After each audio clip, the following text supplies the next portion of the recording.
everybody. My name is Katie, and I look forward to our 7 weeks together.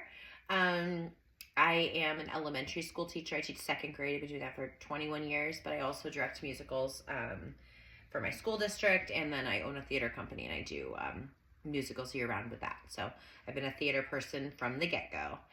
I just finished I don't know if it was called theater history, but like the history of theater class. And it's kind of interesting picking this up because I feel like everything I learned is kind of like this, these chapters really sort of pick up and show so much of what we do in the theater, and so much of the influence of like the Russian theater is, really what we do and what I do. So I thought it was really helpful and useful to learn about kind of the origins of it and how things developed. I also wanted to reflect a little bit on the video, which I don't usually do, but I just thought, I don't know, I thought the video was really interesting this week. Talked about experimental theater and, melodrama and musicals and opera and so much of what we enjoy today. And I love that it talked about how theater is really a space where storytelling is bigger than life. And I liked how the Russian theater explored realism in theater, and how it used the art of representation and the art of experience, and how this was really a new method in acting, and allowing the actor to really focus on how they can like emotionally represent the character, and how actors get caught up in the character, and in the emotion, and made me remember it's been a while since I've been on stage, but during some of those more powerful scenes where you just get lost in the scene and it's like the audience disappears around you, and really that's what it should be about. And it's hard for me to imagine that theater was anything but that. I always kind of talk to my actors about, just putting yourself in their inner life, feeling their feelings, ignoring the audience. And, the Russian theater is really like the beginning of a lot of this. And it just made me think about how powerful a performance is. I'm very lucky to know and be friends with Kelly O'Hara. And I saw her on Broadway last winter, in the Days of Wine and Roses with Brian Darcy James. And it was different from other musicals I've seen. It was very dark and sad, but just there were moments where it was like you could have heard a pin drop in that theater.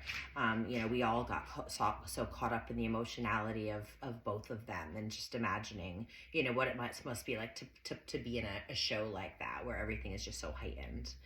But yeah, and really how that is an experience we're now used to seeing on the stage and on the big screen, but that isn't how things always were. Let's see. I think, my big takeaways from the reading, from the first reading the PDF, I was really thinking about how, theater was really portrayed at this time, and the influences of how theater is today, really having those super detailed sets and costumes and props, and how they really tried to create these realistic environments on stage and immerse the audience. And, I think theater today is a mix of that. I certainly have seen shows where all the little pieces are there. The Days of Wine and Roses was certainly one of those. But then you go to other shows where they might be using more projections, or the sets might be more abstract. I'm taking my kids to see Chicago in a couple of weeks, and I know that's just a whole bunch of scaffolding, and you sort of have to use your imagination. But, thinking about that realistic portrayal on stage, and that's, what I'm used to seeing most of the time.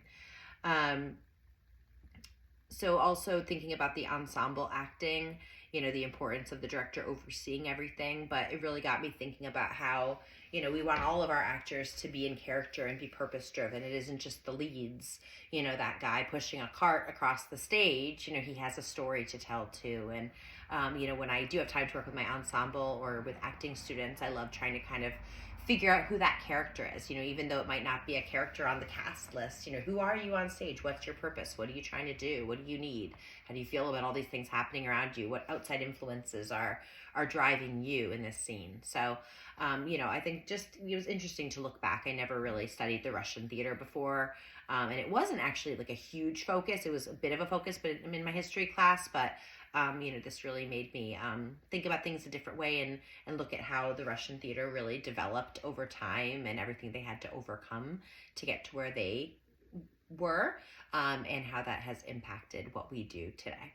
All right, I hope you guys have a great rest of your week, and I will see you on the next video. Take care.